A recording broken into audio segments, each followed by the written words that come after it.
diminishing another person's loss does not like decrease my pain, right? Honoring my loss and seeing it for what it is allows me to have greater compassion and empathy to take care of other people. And we're going to have to do that, right? We're going to have to do that as a society as we emerge from this.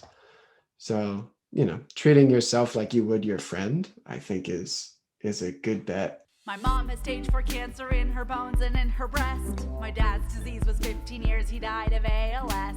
I made a podcast about death, seemed like the thing to do. And if you're sad by all of this, well, you're gonna die too. Yeah, da da da da da da da da da. Yeah, whoa. Okay. I never promised you I could sing, but I did promise you I would be authentic, and that was what was coming up in this moment. What's up, guys? It's Chelsea London Lloyd. This is the Dying of Laughter podcast. As you may or may not know, we interview comedians, entertainment, and wellness experts about the losses of their parents and siblings each week. So thank you for being here. I know it was Father's Day this past weekend. Special shout out to anyone who experienced that day for the first time without their father. Definitely a difficult day for many of us here on the show. And if you had an opportunity to do something specific for yourself, I would love to hear what you did. Hit me up on Instagram at DyingOfLaughterPodcast and let me know if you want to vent about your self-care practice, your lack of self-care practice, what you did or didn't do. If you just want to tell me your dad's name, let's chat about it. And anyone listening who hasn't had time to make space for themselves, I encourage you to do so this week. It doesn't have to be on the specific holiday or the day itself. And whether or not you're grieving your father specifically, still a wonderful time to just acknowledge the beauty and terror and everything in between that is life. If you're new from last week's workshop, welcome. It was so good to speak with some of you. I was hosting the Finding the Funny in Your Grief Story workshop as a part of Caregiving 2021 by Elisa Fornere, who was last week's guest. She was hosting a 2-month-long virtual program for anyone grieving the loss of their parent or caregiver of any kind. It was really cool. Some of us, we went around and made meaning out of our grief stories and, of course, through a comedic lens, as we do. Really great to meet some of you over there. Okay, for today's episode, I'm so excited to have a very funny comedian today, Lucas O'Neill. Oh my goodness, it's been a few weeks since we've had a comedian. You know I love a good comedian. You know I love a good comedian episode. Please Google Lucas's stand-up clips. I mean, hello, hilarious guy. And also extremely insightful. We will link one of his favorite poems in the show notes. We really got to go into the depths of his grief. Today, we are honoring the loss of Lucas's mother to ovarian cancer. She died in 2019 when Lucas was 29. So those of you who are grieving more recent losses, you will be particularly moved and supported by Lucas's guidance and insight. A little bit about Lucas. He is a New York-based stand-up and writer. After moving to Chicago from the great state of Maine, where he's from, Lucas quickly established himself as one of the most promising young comedians in the country. His mix of playfulness and intellect has garnered national attention at various festivals, including the prestigious Limestone, Laughing Skull, and Bridgetown comedy festivals. Just before the pandemic, Lucas was featured as a breakout artist at Caroline's on Broadway. For those who don't know, that's a huge, huge deal. And prior to that, he was named an Up Next comic by Comedy Central. Hello. Wonderful, wonderful, wonderful. Lucas, thank you so much for being here. I really enjoyed getting to meet you and speak with you. His Instagram is Lucas M. O'Neill. I will link that and the sign up for his mailing list in the show notes so that you can check him out when he's in your area. Let him know that you heard him on this podcast if you want, or don't, or say hi to him or don't. There are options. Lucas, I appreciate you. Let's pop over to the interview. Thanks everyone for being here, and I'll talk to you next week. Thank you so much for coming, Lucas. If you don't mind sharing with the audience a little bit more about your upbringing, we're here honoring your mother today, and I would love to hear who you grew up with, where you grew up, and also where you're located now. Glad to share. So I grew up in South Portland, Maine, and I grew up with I had an older sister, 3 years older than me, my mother and my father, and a dog for some amount of that time. And I then moved to Chicago and then to pursue comedy. And then I moved to New York to continue to pursue comedy. And then, and now I'm in Maine, avoiding New York, but soon to go back post-pandemic. I love it. You said you've rented this house in Maine with your girlfriend for a year. That's so magical. I love that. Yeah, it's been an interesting time. It's been an opportunity, right? To sort of Freaky Friday with your retired self is how it has felt to me, because you get dolled up to like go to the post office because that's your big outing. And partly that's pandemic, and partly there's just like not a lot to do in this very small town. It's a very small and old town, I should be clear. Like 75% of the population is like over 60 or under 18. Ah, Yeah. Yeah. So when we got to like sort of the tiers of the COVID vaccine, it was like, over 60, over 50, and then it was like Lucas and his girlfriend. It was very personalized. oh my gosh, it was just you two. It was like your name was on the shot. They were like, this is available to you. Yeah. They were like, oh, great. Oh, great. And I was like, she has a name. And they were like, Lucas's girlfriend is fine. Yeah, she's not from Maine, so there's a bias towards her. It's been isolating, but in a restorative way, I think. And I think it's important to sort of point out, like, this little house is on a property with like a little cabin that we have on this lake, and it was one of my mom's favorite places. And in fact, like, there's a graveyard at the end of our driveway, and that's where she's buried. So it was, frankly, I was relieved that I don't believe in metaphors, because otherwise, when a pandemic hits and then you move to a place where your mother's buried at the end of a graveyard, you might think that like that's a sign you have some grief to confront. But I don't believe in metaphors, so it's fine. So we've just not thought about it at all, I'm No, sure. Like, no. hasn't even been on the radar. There is not a lot to do except for like stare out my window. And also you can stare at a graveyard and really think about like how you think about death. So it's been restorative. And but really I think there is a genuinely, when I was in New York, and it just was a constant, you're doing shows and you're working and you're on the road, and there is a nonstop nature to that. And I feel very relieved to have been forced to stop and sit with my grief in a very real way, to confront it literally and integrate it into like my life. And it was just like, all right, I guess I'll think about mom. I mean, I think it's a beautiful experience of having that time to process. Not that, of course, within this year, you're like, now I'm processed, we're good. And, I think sometimes people's grief experiences, when it's not, let's say, adjacent to a pandemic, you just keep going and living off of that momentum and maybe don't process. So maybe it was meant to, well, no, I don't know what's meant to be, but I like that you did have some time, and yet I'm sure you will continue to have these explorations for all of the days and years. So one question I ask everyone at the beginning of these interviews is about your goldfish moment. And your goldfish moment is the first time you thought about or conceptualized death in some way. For some people, it was their goldfish. Is there something that comes to mind when I say that? Goldfish moment. Did your goldfish die? Goldfish moment. Did it make you cry?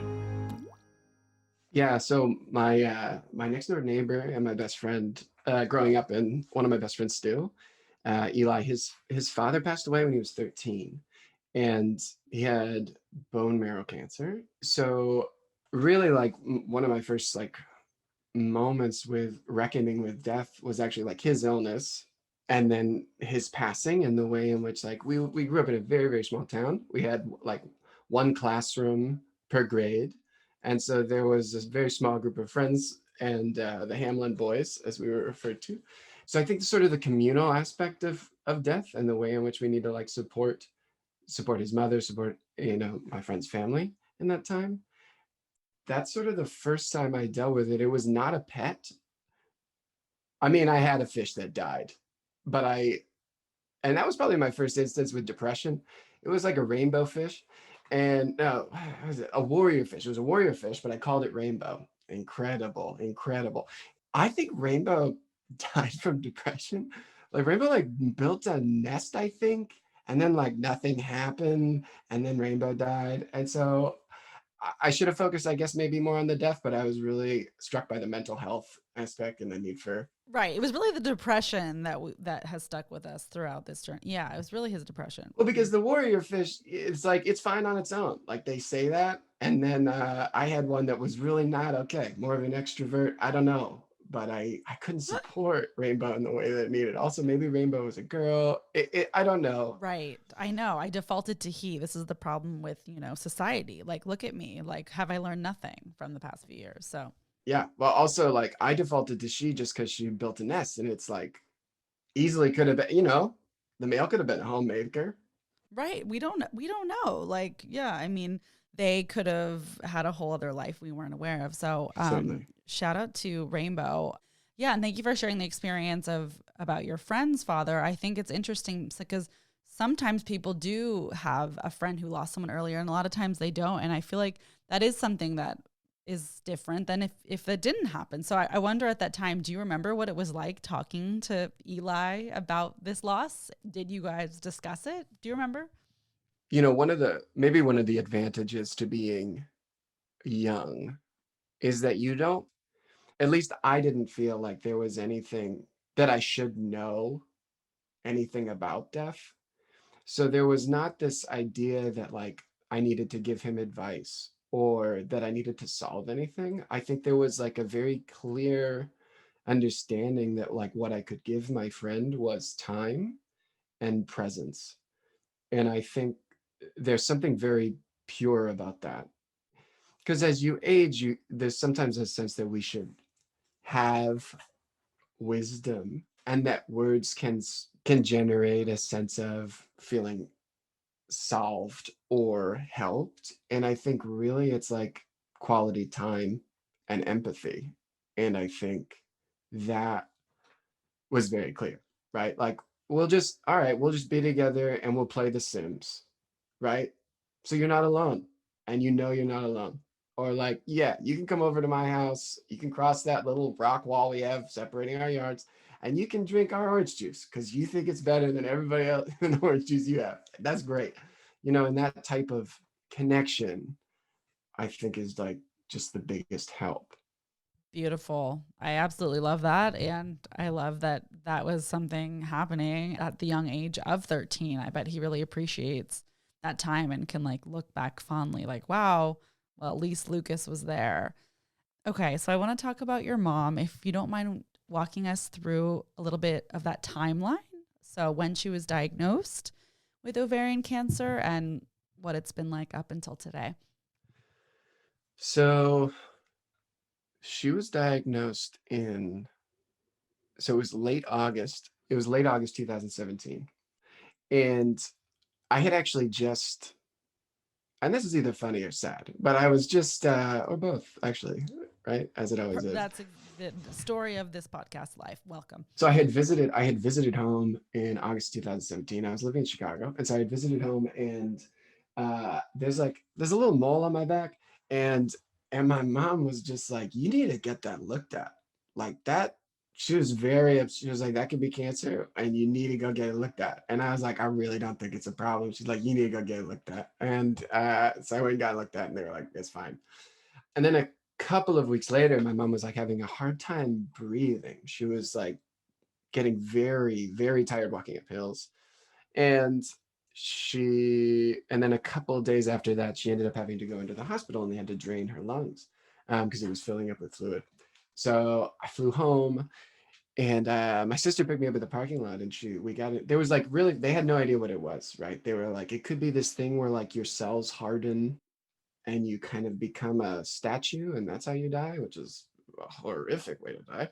And so I got into the car, and my sister was like, okay, good news. She doesn't have the disease where you turn into a statue. And I was like, great. Okay. And she was like, the bad news. Oh, the bad news is, she has stage 4 ovarian cancer of the lungs, right? And I think that's sort of like a fun little geography thing in the body. So the way the ovarian cancer was manifesting is it was irritating the back wall of her lung. And so the fluid that normally goes through your lungs wasn't able to sort of filter through. And so it was filling up. And so I can remember that weekend we went up to where I am now, and we sat on this porch, and it was Labor Day weekend. So it was a long weekend, and we weren't going to get the prognosis until the following Tuesday and sort of the treatment plan. And that was fittingly a long weekend. And and they sort of outlined her treatment. She went into chemo, so she went into chemo, and then she had an operation. And that first year, seemingly she was cancer free by the summer. And then my sister got married in July, and then 2 days after her wedding, my mom was told the cancer came back. Then she started more treatment, and then she ended up passing away August of 2019. So it was basically 2 years. Thank you for sharing that. And it sounds very difficult. And I think these timelines, they interest me because every timeline is so different. And I just wonder for people listening, there's people listening who lost someone suddenly, who took 5 years, 10 years, 1 year, 2 year, everything, and everything and nothing. What was it like having those 2 years of anticipation? Was she in and out of the hospital? And like, what was your mental journey like during those years? Yeah, that's a great question. So I would say that the first year it was much more hopeful, right? There was a clear plan. There was the belief that this plan would work. Though even then, I think there was a fair level of skepticism on my part. That long weekend after we found out the diagnosis, but we weren't sure about what the treatment plan is, which over that weekend, it wasn't clear that there was going to be like a treatment plan. Like we were not sure that we were at a stage where we could treat it. We had gone out, my sister, myself, and her fiance at the time, and we had gone out and to get a beer just to like be anywhere else. And my sister like mentioned the survival rate of ovarian cancer at this stage, and it was, I don't remember the number, but it was low. It was not the number you wanted. And it was basically like 5 years would be great. And I think that just stayed with me even throughout sort of the hopeful first year where she was going into treatment, and she was fighting, and she was hopeful, and felt that she was still fighting for herself. Like she still felt that it was worth it for her to keep trying to seek treatment. And I think that second year was, given that it came back so quickly, it was her seeking treatment to keep us safe, and to for my dad and for my sister and for myself. And so like that was certainly the time in which I was more actively dealing with the like, right, so she's not going to be here for a long time, and trying to, well, to grapple with that ambiguous loss, right? I mean, that's something that I think is gaining more, I should say, in my world, it seems like it's gaining more prominence as an idea, but maybe I just listen to a lot of podcasts like that. But this idea of like you're losing the person, and you're losing the role that they've taken. So it's like my mother and I were always very close. We spoke on the phone like 4 or 5 times a week. We were very much friends, and that second year was a loss of that, a loss of her ability to like engage with my life in the same way, because she was slowly transitioning out of this realm. And one of the moments in that first, like at the end of that first year after she saw treatment, she said to me, the cancer had been removed, and she was like, she felt that she said, the cancer is like a tide that had filled me up and is now like washed away. My mother was very poetic, and I had a hard time believing that. I was like, that's, unfortunately, tides come back, right? And it's this battle of like wanting to be optimistic and wanting to be to believe, and yet also like guard yourself against the worst to some degree. And even though the guarding against the worst like never, it doesn't decrease the pain. Thank you for sharing that. And I love that you said she was poetic and, referring to it like the tide. It's interesting what patients make of their own diagnoses and experience. I'm curious, yeah, how was her mental state during these years? And you mentioned your relationship changing, which is relatable and makes sense. And curious, like what did she say about her diagnosis? So one of the roles that I played a lot was sort of a confidant for her. I think there was a term, I believe in Gaelic, it's called an amcara, and it means like soul friend. And I have sort of always thought of my mother and myself as soul friends in a way that she spoke to me like a peer for the majority of my life, and not in a way that's like, okay, that's inappropriate, like what are we doing? But in a way where she like valued and respected the perspective I brought and felt that I was a safe place for her. And I think in her fading away, I would say there was a lot of moments where I continued to try to counsel her that like it's okay if she's like done. I think because you come upon these truly challenging decisions of like, okay, great, let's do this treatment. And it's like, okay, great. What does this treatment mean? Like, what is the life that this treatment may give you? And does that seem worthwhile? And I think like Right.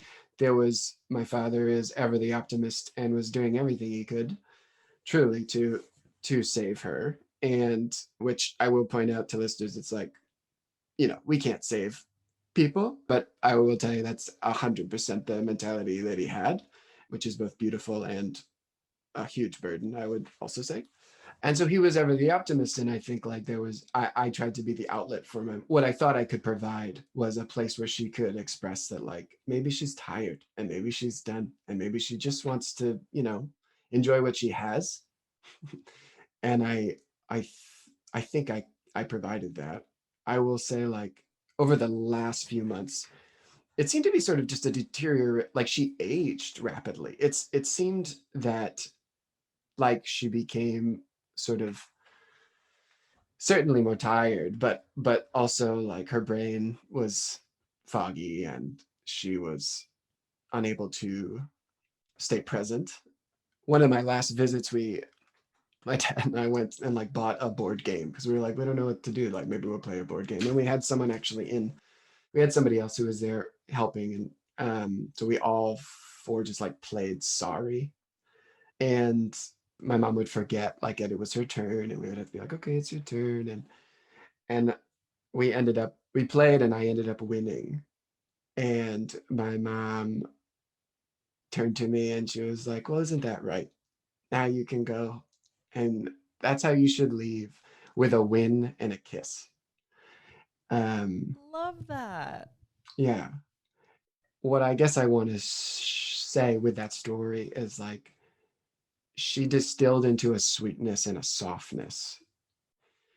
And I think for her, there was definitely a clarity of like what felt important, right? As happens. I mean, from beginning to end, she was this sweet and kind heart. I was certainly grateful to get to be present for so much of it. Yeah. I loved what she said about the win and the kiss. That's really beautiful. And yeah, I relate to what you're saying about, the foggy memories when playing something like a game. That's like it's hard stuff, and there is something unique to illness about losing a sense of who that person was and seeing them change. That is challenging. And so my heart goes out to you for witnessing that. And when you said that, I'm like, oh my gosh, I relate. Like that happened. He asked me for a sandwich that was right behind me. And he's like, can you grab me a sandwich? And there was no fridge. And it's like one of the funniest, saddest moments is like I was in high school and I fed my dad an invisible sandwich. And you like have to laugh because how good is that, right? You're like, it literally wasn't there, and he was dead serious, and I had to like open. I was like, this one. He was like, no, no, no, no, no, No, no, and no. so, and it was just from like a surgery. Like he had a weird, and then a few days later it was fine. So anyway, I'm sorry. I'm laughing and I'm relating, and I'm sorry that you have been through this, and yet I appreciate your perspective, even the way that you're speaking about it now, and the fact that you like appreciate that you were there for it and stuff. I think is profound, for lack of better word. You have like a nice way of relating to your grief, and I know it's recent, so thank you. That's nice. Mhm. Thank you. You I'm look very great. well. It's funny because I appreciate, first of all, thank you for sharing your story as well. And I think like I I think it's funny to me that you were like, you seem to, it's almost, I took that as like a compliment of like, nice, I'm doing grief well, which I think like has truly been a mindset I've had. And I've talked to my sister about this, where it's like, there was a part of me that felt like if we grieved well, then this would be over, right? Like mom would come back. It's not like I actively thought that, but it just felt like we're doing everything right. Like we're honoring her, we're missing her, we're journaling, we're like also trying to move forward, and we're like developing new routines and celebrations. And it's like, hey, great. And that will mean we get an A for grief, and like boom, mom's back. And that reckoning of like, oh, there's like no amount of work I can do, no amount of homework. And I really did a lot of homework. I like tried to read books, I was like, how can I read? I think that I read, I tried to learn like physics, like astrophysics. Really? Yeah, well, I think there's like a poetic version of this, and then there's probably a practical, but like for me, I've always described my dad's love for my mom and as sort of like the physics of his universe. Like they all, like everything, like whatever the equivalent of E equals MC squared, like that's like sort of his theory of relativity in his world, generated from like his relationship with my mom. And so I think like on some level, like trying to understand astrophysics like felt fun, because it was like, oh, this is sort of, oh, look at that fun metaphor. But also I genuinely was just like, can I understand this world more? Because there's so much you don't know. And I was like, maybe also like maybe it's just easier to understand astrophysics than to actually deal with my grief.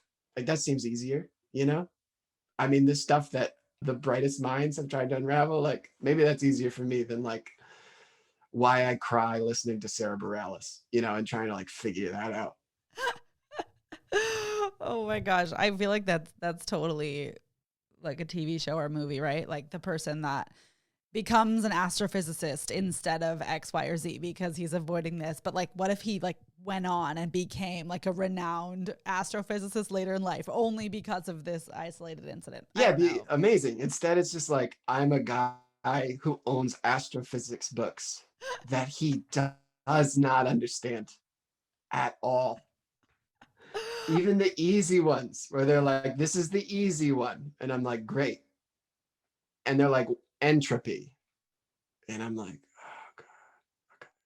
oh, God. What is it? And then they define it. And then it doesn't make more sense. That's when it's a problem. Hey, good for you. When the definition doesn't define it for you, that's a problem. Yeah. I mean, I've done other more normal things with grief too, but That is hey, that's a first that I've heard, and I really like that. I think that's unique and cool, and like good for you. I mean, I feel like especially also in quarantine, like people like learning new skills and buying the books, like doing the things, like you did it. So hey, the fact that you own an astrophysicist book, you're miles ahead of most of us in terms of our understanding. So well, but let me just say that actually distance is sort of a construct, and so is time. So it's sort of like, am I miles ahead? It's like, I don't know. you're right. Okay. Yeah. I learned that from the book. But Yeah. there was something actually that has been interesting about that. And it's like this idea of time. And basically, like all time is subjective, right? Like the whole concept is subjective. And that has reminded me a great deal of grief, because it's like this summer will be 2 years with my family, and we go through this experience together. Mom being sick, like I'm talking about my father, my sister, and myself. We go through this pretty much together, right? In varying degrees, we go through it, and then she passes away, and the grief has felt so entirely individualized. And the way in which we are like moving forward, the rate at which we are moving forward can feel different. And I think like one of the challenges in my particular unit is trying to translate to one another that like there isn't like a right way to grieve, and there isn't like a right trajectory, and what moving forward looks like for each of us will be different. And I would just say that grief has been my least favorite group project that I've ever been on, because you're like, hey, can you do more of the work? Are you doing the work? are you just showing up to the presentation and asking me what to do? That is hilarious and not, because all of this is hilarious and not, but I love that analogy. That's so true. You're like, hey, I actually did a lot like last weekend, and I'm going to need you to do more than bring red markers. Yeah, So, yeah, yeah. Or just ask, what should I do? And I have empathy for that. And I also am like, I don't know. fair, fair. It does also just speak to like the changing, the changing of dynamics that happens, right?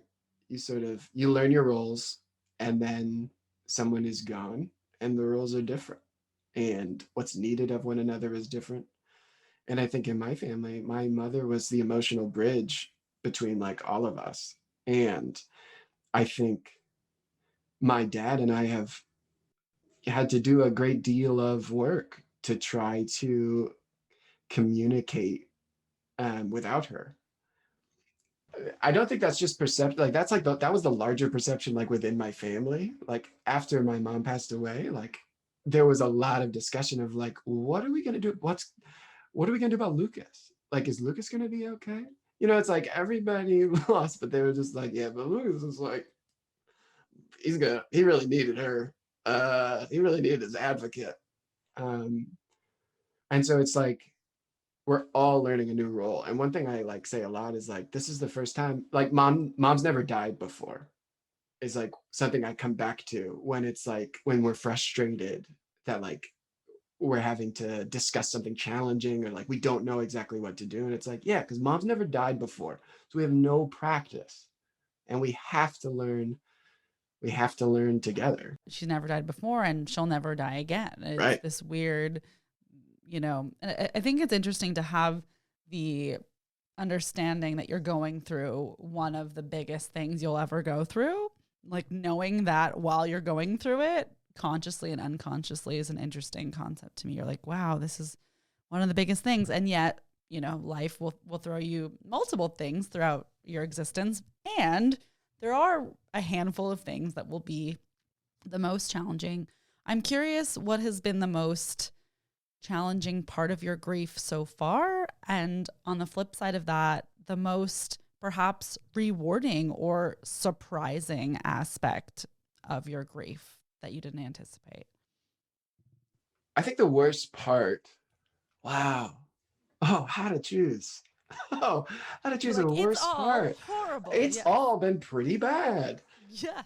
Um, I think that, well, I haven't enjoyed that there have been moments where I've actually been sort of protective of my grief. And I think actually like this pandemic has sort of accentuated it a little bit. There is a comfort in being sad, and you have to let go of that. And I think that has been something that has surprised me in a negative way, I guess, or just has surprised me of like, oh, I've grown attached to the permission to miss her. And I think that was something I felt very easily granted in that first year. And I think it's been something that I have been able to grant myself in this pandemic, because we've all been sort of inside and we've all been grappling with like the fragility of life. And so it has felt like I've had permission, and I have to keep working, I think, to give myself permission to also like let go of it and know that it's not dishonoring her, right? And in fact, I know it is honoring her, and I know that like what my mother would want is for me to like be happy, etc. But that has been harder than I expected. I think what has been nice is the number of people who have validated what type of relationship I had with my mother. I always felt that she and I were very close, but I think in the wake of her passing, like a number of people have just sort of discussed the way in which she talked about me, the way in which she talked about our relationship. And I think that has felt very validating to me, to be like, oh, I had a beautiful relationship with my mother. It gets to continue in this different way, but I get to know that what I felt with her was real. And I think that's been such a buoy. Thank you for sharing that. Oh, sorry. I feel like did I cut you off? You're about to say Oh something. no, I was just gonna say because my like I sometimes get my hair cut with the same person who cut my mom's hair. So that was like a very close confidant. So like I've gotten to have some nice moments where she has been like, sharing that I am one of, that I'm my mom's one of my mom's favorite people and stuff like that. So it's been very nice. So highly recommend if you're like, hey, I miss my person, go to whoever cut their hair. Cause you're gonna get some good insight. That is actually epic. That's an epic image and true. Whether you shared the same hairdresser or not, like find out Yeah, where did your mom go? Like hit the hairdresser up. How are they doing? Like are they still in business with COVID? Like what's going on? definitely. Oh, definitely. Yeah. Yeah, check on them. I mean, just check on them. Yeah, make sure they're good. Have they lost anyone? Like what's happening? Wow, that's a beautiful image, and I love that you're saying the continuation of the beautiful relationship with your mother is true and is real and different, and yet it still exists. Yeah. So that's a beautiful share. What advice might you have for people who have lost a parent right before the pandemic? Can you talk a little bit more about what it's been like in this unique time? You've shared about how you feel a little bit of the attachment to feeling sad. And what else has your experience been like losing someone so recently before this traumatic year where many people were grieving? I find that really interesting. Well, this advice is probably also going to be for myself too, if I had to guess. I mean, fair, like totally. This Right? whole interview is really for me, so I get it. No, I'm just kidding. No, I think it's like that your pain is real and valid, and that you don't, yeah, that your pain is real and valid, and it's okay to honor it.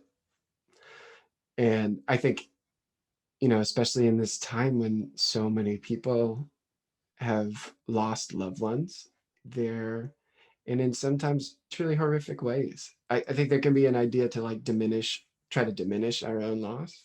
And I think it's what I feel I've learned is like validating my diminishing another person's loss does not like decrease my pain, right?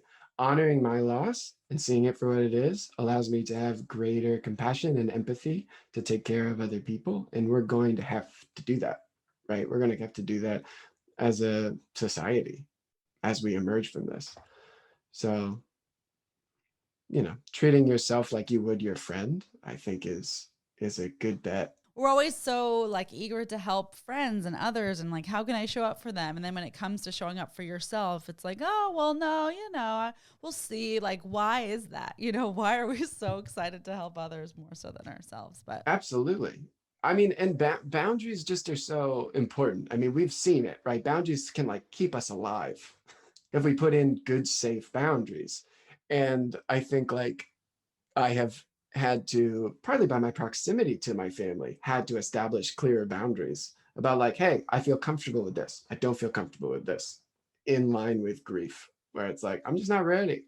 Like, that's great that you're going. Excellent. But today I'm not there. And maybe tomorrow I will be. yes, and it changes every day and each year, and it's just fascinating. I've since kind of grieved the loss of being in grief, which is bizarre, but as the years continue, I have years where I'm like really good without my dad, and I say that only as something potentially helpful for someone who's really in the thick of it right now, because that's sad too. Like the person I talk to every single day and was like one of and is still one of and still remains one of the biggest influences of my life is no longer here, and I never thought it would be okay again. And then it was, and that was really sad too. So, it's beautiful, it's messy, it's all in the journey. It's so messy. It's so messy. There's this concept in this astrophysics book. Um, Please share all the well, goods. and of course, like I can't remember the term, but Frank You can Wilczek. make it up. We Frank would Wilczek believe is you. the astrophysicist, so that is true. But it's basically this idea that if like one thing is true, the opposite of that is also often true, and that sort of proves the validity of both. And so like I think about that, a more simpler term, a simpler idea is just like two things can be true. And I think about that with grief all the time. It's like this is the, this is the happiest I have been, and this is still the saddest I have been. And just like leaving space for these sometimes contradictory emotions is very helpful, because it's giving yourself permission to feel the totality of your feelings and your experience, and that's always a good thing. Yes, well said. I'm a big fan of the two things are true analogy. You know, it's like with comedy, it's like I'm really, really pissed off or upset about like not getting this opportunity. And I'm still a confident person that believes in my comedy. But like you can be frustrated. You know, it's like both of these things are true. So Absolutely. I'm curious, how did the trio of deaths you experienced in 2016 prepare you, if at all, for the loss of your mom? Of course, a parent or primary caregiver is a completely unique experience to other losses in the family. And Yeah. I'm a firm believer in that. Hence, this podcast is specific to parents and siblings. And some people haven't lost grandparents and aunts and uncles. I have, and it's also challenging. So I just wonder what that was like for you in 2016. And I'm sorry for those losses as well. Yeah. Thank you. So, yeah. So the trio of deaths there is my grandmother, my dad's mother, and then my cousin, and then my aunt. And I would say in about a span of like 5 months. So I think Wow.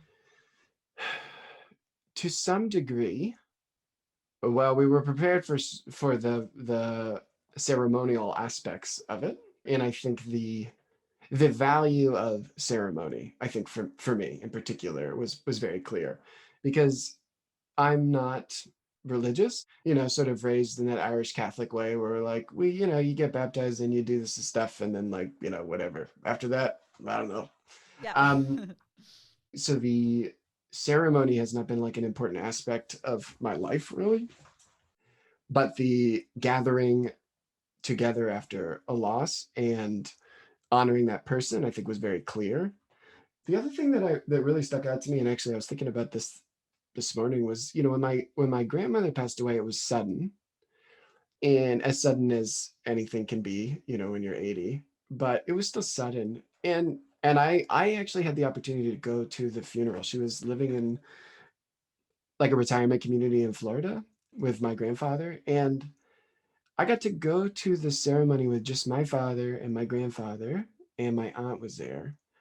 And there was something so integrated about, because that community deals with death more regularly, there was an integration of death into the everyday life. Like we had this gathering, and it really felt so casual, not in a dismissive way. It was just like I was meeting these people, and it might as well have not been like a ceremony. It just might have been like free cheese and handshakes, right? Like that's what it was to some of these people. They're like, hey, at 3 p.m., we're gonna go get some Gouda, honor Angie, and then we're gonna, go play bingo. And I think there was it's just more integrated into their lives. And I think sometimes we struggle with that. Certainly in America, I just feel like death is like, we're very anti-death, in many ways. And so there was a relief to see like just the way that they bring death with them, that it doesn't stop them in their tracks, but it is a part of living, right? And I think maybe on some level that helped me. But as much as I would love to be like I was very smart and I brought these lessons with me, I think that nothing really prepares you for the aftermath. You can think about it, you can read up on it, but until you're in there, until it happens, you just don't know.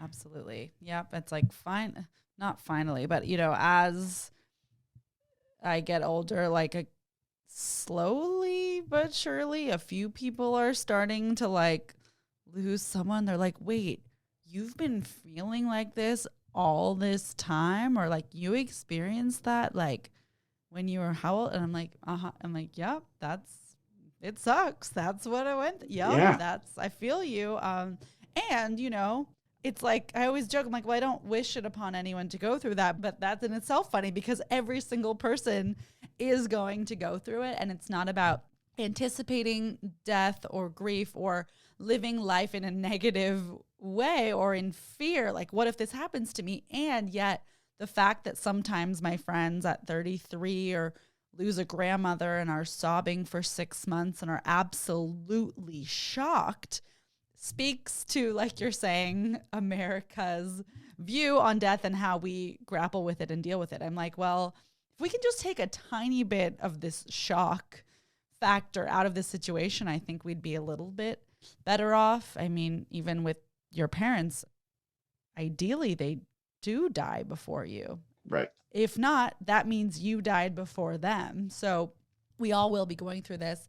Have you had, I wonder, any friends in your life who have lost a parent or sibling? You mentioned your friend when you were 13, but do you feel like you're the only one in your friend group, or what does that look like? Well, actually, this reminds. See, I was going to ask you a question about that because I think that so. No, a number of my friends have lost parents. So, like, Really? yeah. So, in my, one of so Eli's father passed away. Another one of our childhood friends' father passed away from ALS a couple of years after Really? that. Yeah. And then another one of my good friends, this is all just in this little elementary school. His father passed away when he was 18. And there was sort of a dialogue in our group about like, oh, how unlucky we seem to be in that way. But I found that many of the people that I am closest with have experienced this type of loss, have lost a parent. And so I was wondering, like, do you find yourself in your like do you find yourself connecting with people who at least have that, not necessarily the identical experience, but this type of loss that engenders them with a higher level of empathy? Like, did you find that? Because that's something that I've experienced and I know others close to me have as well. Wow. Well, that is so interesting that your small friend group have multiple people have experienced that. I would say that's more unique to what I've heard in terms of talking to so many people. So I'm horribly sorry, and I'm glad there have been some connections there. No, I absolutely did not have any close friends at all who had lost someone when my dad died. It was also a different story. I mean, I think teenagerness is a little bit younger than what most people, but even now, I mean, it's been over 10 years and I still don't have any close friends who have lost someone. So that was part of the inspiration for getting involved in all of this. And now that, I've been volunteering as a grief counselor for several years and doing this podcast, now I have these lovely relationships, but it started with people started sending out my number. Like friends would say, like, my friend of a friend's mom died and she doesn't like know anyone, or her dad got this or that. Can you like talk to her? And it was partially because I was public about when my mom's cancer returned stage 4. I like did a post about it, and then several years later she's like still going. So it's somehow like I've had I've only had like 4 years of my life where one of my parents didn't have a term. I don't know. So people started like sending my number and I started talking to people, but yeah, that's kind of what happened. And then now I do know people from this, and I do find that people who've had these traumatic or non-traumatic losses, I think all losses traumatic in some way, do have more empathetic tendencies, do have full circle moments, specifically like several years later, or people like 5 years later, 7 years later, are like, wow, I've been able to do this with it. And it's really inspiring and beautiful. And yet you do sit with it for a long time. So it evolves and changes. But Yeah, absolutely. Well, I mean, I just want to thank you for having this forum, for the ability to like intentionally discuss loss and grief. I'm really glad to get to have a space to intentionally talk about it. And this type of connection is really essential because it is not something that you can just deal with on your own. Like it's really hard and it shows up in weird ways.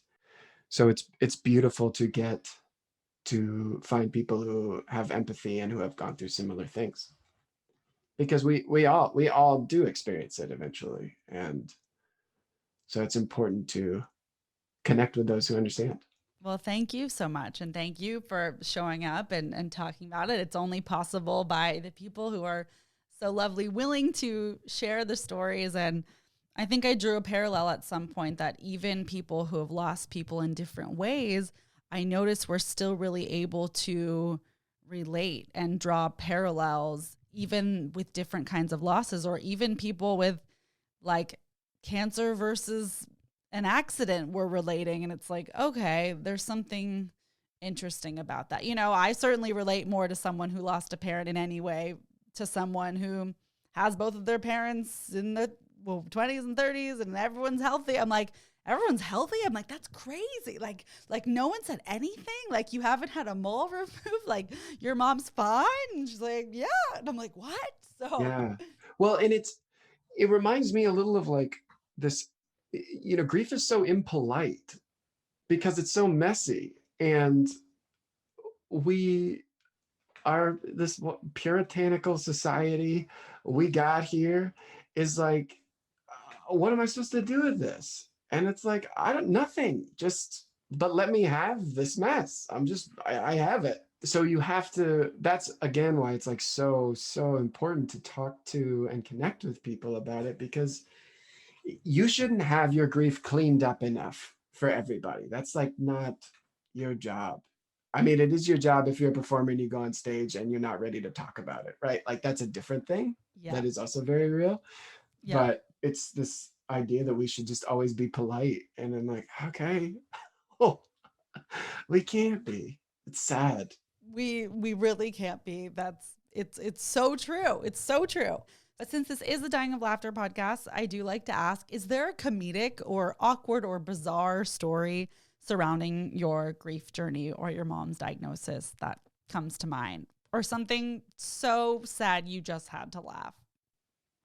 I would say that like one of the funnier moments was when my sister was pregnant, and as my mom was starting to like really fade away, and we got photo of sonogram. We got like a sonogram photo, and it showed the baby.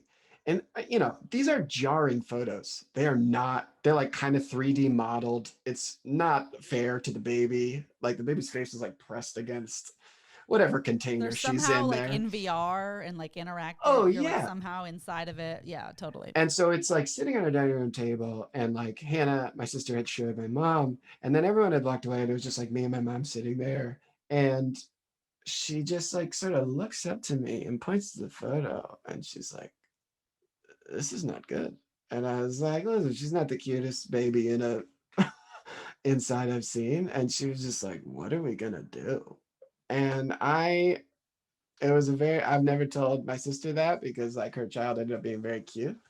But I enjoyed my mom and I getting one more sort of sidebar negative comment before she passed. Um, do you want actual bits? I mean, hey, I would take a couple bits. Like, if you're gay, let's do it. Well, There's no pressure. okay. What was funny? Well, one of the things that struck me, like, sort of in the grief process, is like the obituary. It's like you just spend a lot of time on an obituary, and no one reads it. There's a certain demographic that reads it, but you have to kind of do a death announcement on each sort of social media platform for each age group of person in your life. So you're just like Facebook, for the boomers, and Instagram for the millennials, and then you gotta do a TikTok, you know. And I didn't like that. I didn't like to do a TikTok. No one wants to lip sync to the one that got away, but you gotta let the kids know that your mom's gone. Uh, so I guess that, I don't know. Those are sort of the takeaways. Or it has been a fun. I guess this is a fun challenge. I would say, like one of the fun creative challenges with trying to joke about death is like honoring it and making fun of it, because I think like stand up has a tendency to be actually a little flippant with death. Yes. I can remember like one of my early jokes was my mom had terrible reaction time, but amazing overreaction time. And like I could be like, I'm gonna build an obstacle course in the kitchen. And she'd be like, over my dead body. And I'd be like, okay, first obstacle. And that early joke. But like I I liked it it. was pretty good. And then I would like step over invisible body on stage and I would feel like Richard Pryor, I'm a genius. And like, it was good. It's good to be Yeah. 22. And but now it's like that joke doesn't work for me, right? Because it's just too flippant. Right. It's not it's actually not insightful about death. It's just sort of diminishing. So it's like I think about this as as I return to live performance, like how do I discuss this? How do I discuss what feels important to me, which is different now, right? In a way that like still connects and is still like objectively funny.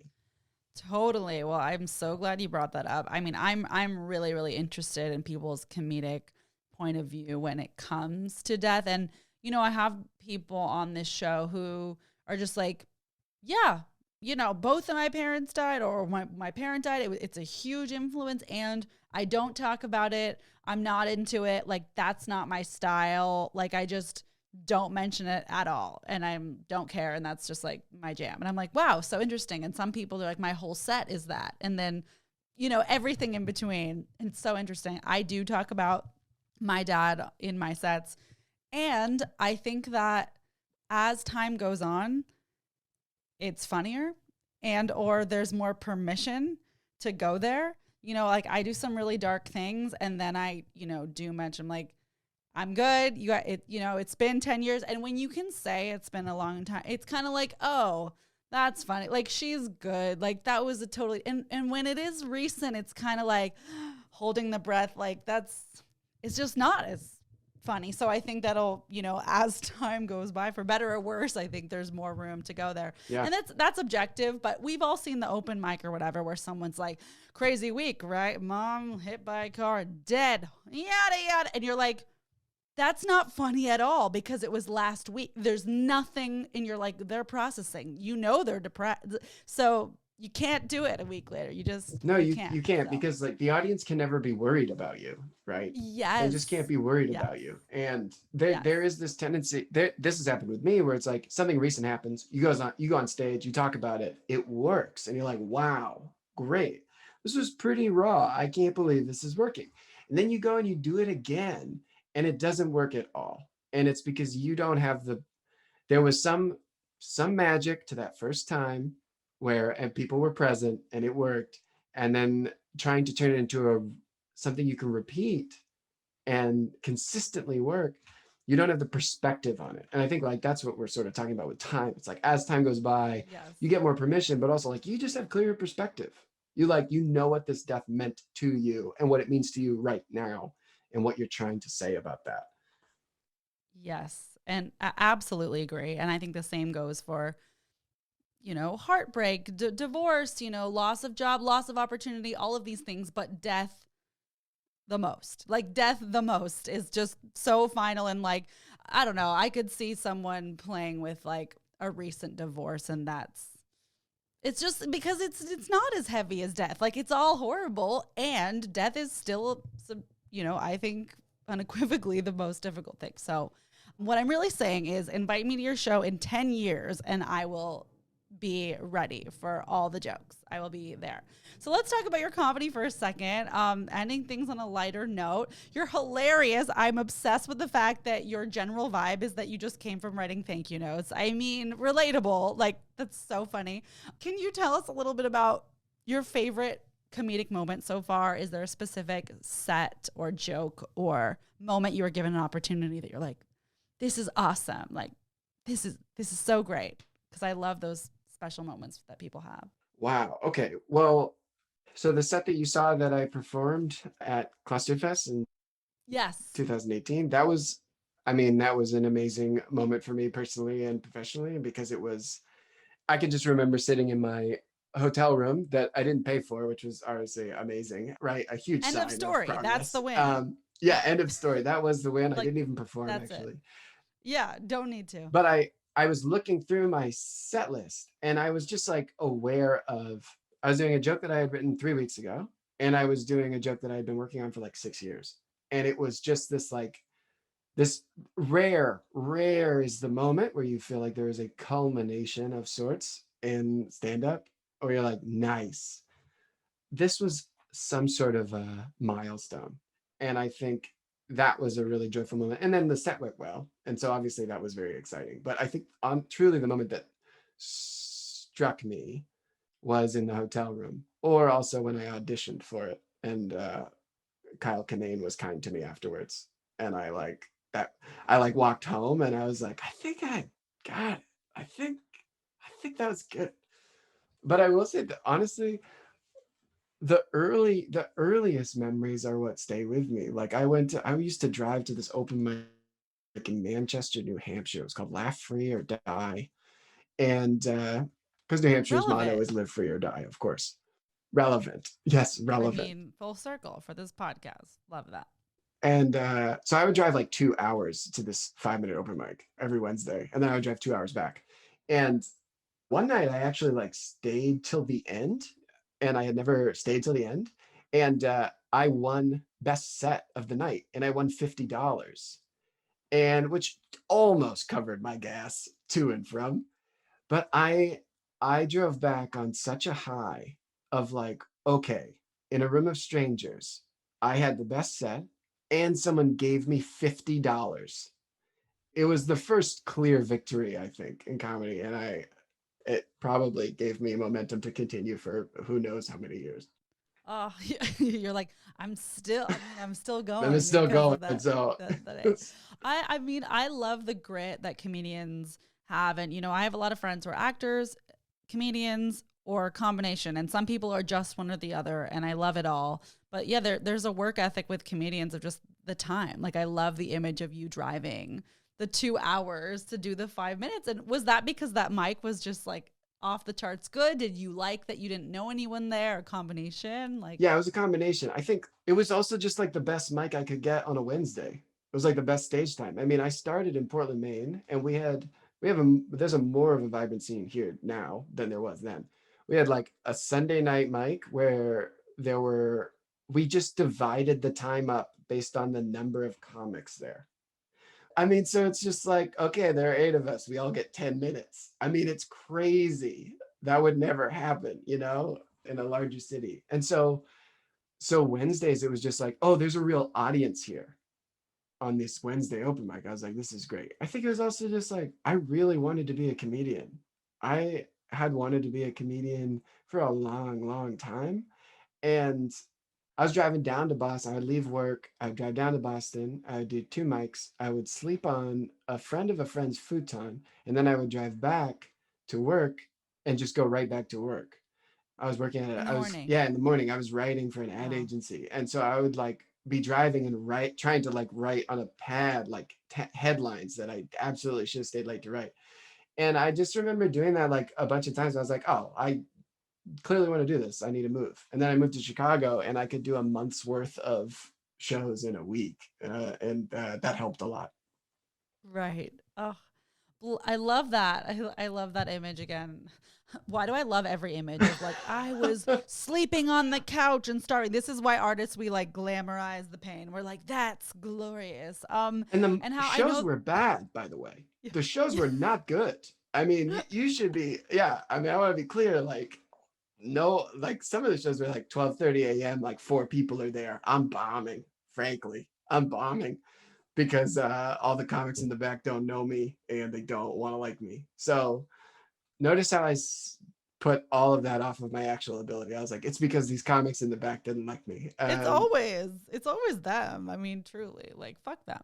What was it like transitioning from Chicago to New York? Did you find it beautiful and everything you hoped for? Was it more competitive, or maybe that pushed you in the right way? Like, what was that transition like? The transition from Chicago to New York was jarring. And even though I was prepared, even though I knew, and I'd heard stories, and I knew that like starting over is challenging, but there's no way to prepare. It's like when you're in Chicago and you're doing well, you're like, great, I'm king of this city. Great, I'm getting on whatever shows I want. I know all of the places that I can get up I think the thing that struck me was like, one, I had a lot of friends who had gone from Chicago to New York. So it felt like in some ways a homecoming because you're like, oh, look, these people I've met in all these other cities over the years at festivals, like we're all here. How fun is that? So that was very joyful. And it was great to be in a place where like real things can happen for you in comedy, but art creatively, stand up requires an audience. And so, like, as part of your writing process, knowing where you can get stage time and knowing where you can trust the feedback, is you learn that in a place and then you go to a new place and you have to learn that all over again. And so it was frustrating for me, just like, oh, I'm like slower to create new bits because I don't have the same places and I have to learn that. It's not like I can just keep writing because part of Yeah. writing is performing. So, but then some of the shows were like absolutely excellent. Like the highs of doing it in New York were higher, but also so were the lows for me. That makes so much sense. Yeah, I mean, I think, hey, shout out to anyone transitioning, up leveling, changing cities. I think it's a beautiful part of the comedy journey and the artistic journey, and it's important. And I mean, hey, I even feel a little bit like that now of just like some of my favorite mics in LA. They don't, they shut down last year. Like they couldn't afford their rent. And you're like, but that's the one I go to. I mean, and I know not everyone listening and performing like still does mics or whatever. I do, and that's totally Yeah, great for wherever right. people are at. Definitely. And there's just like a couple that you're like, I know they'll get me up. I know it's good. I know I like it. I know where to park. Like I actually am like harboring anger. I'm like, damn, like I need to go back. What the heck? Yeah. So I think a lot of comedians are gonna face, some new things after this pandemic, but also some beautiful things and more to write about. So I hope, let me say this. I hope that we have all had an opportunity to think about why we do comedy and what we want our comedy to do. And I think I say this as a straight white man, where it's like, and I say this for straight white men, are we thinking about it?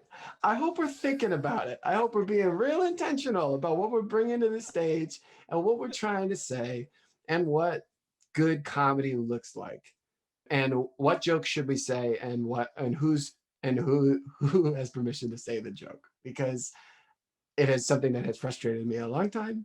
I mean, it has been also a generative point for me to try to like really think about, representation, like how I come across on stage, how I can mock that, how I can try to shed light on that, whatever.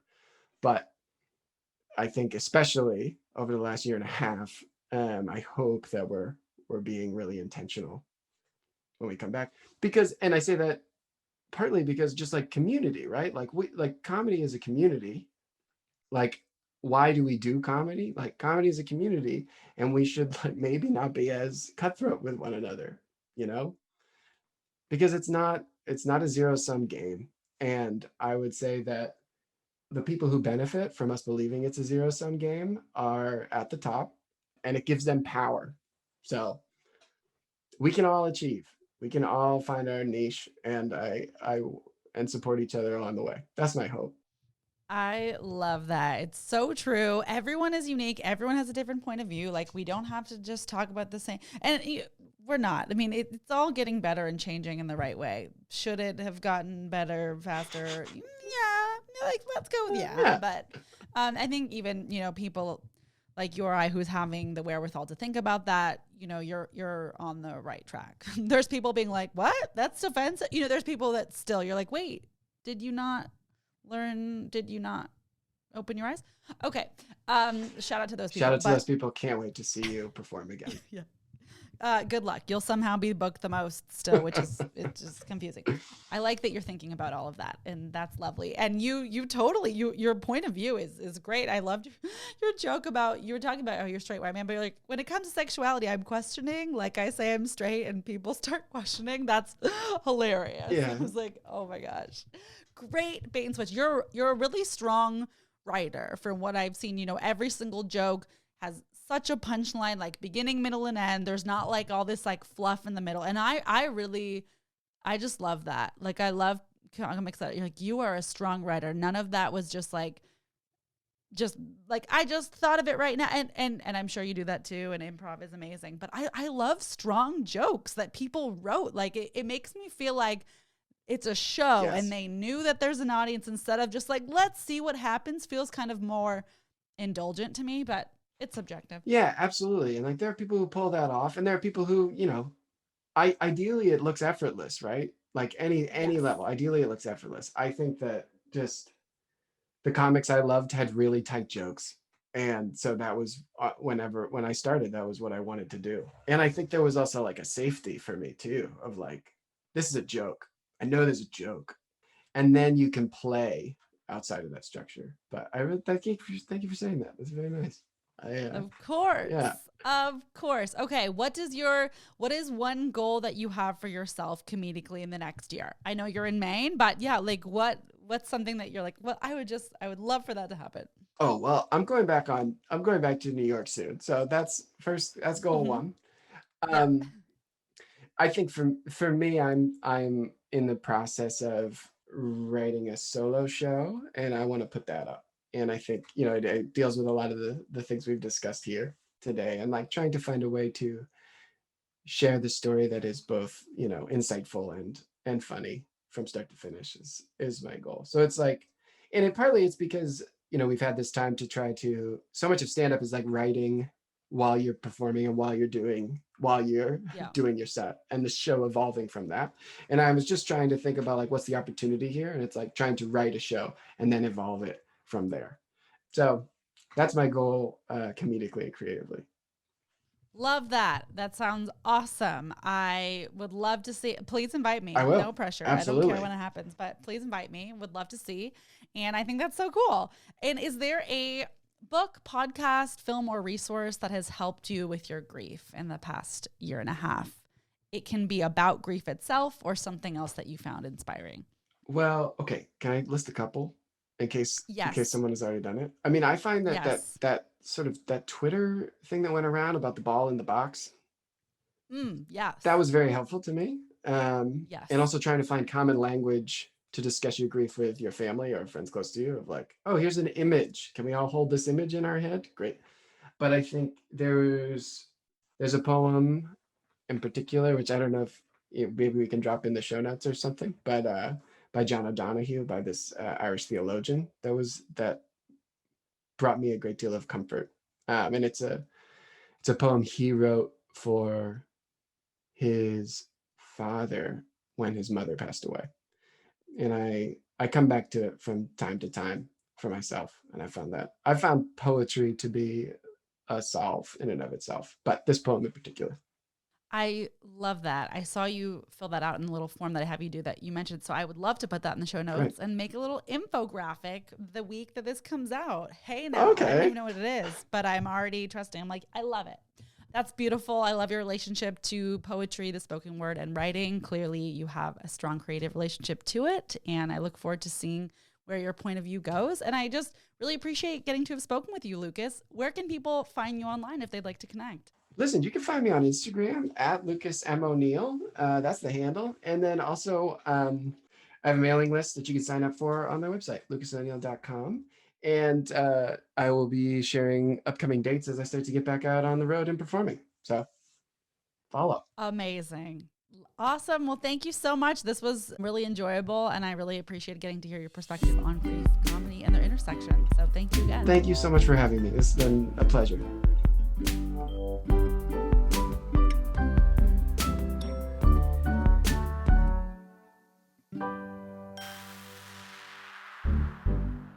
Yodo, you only die once.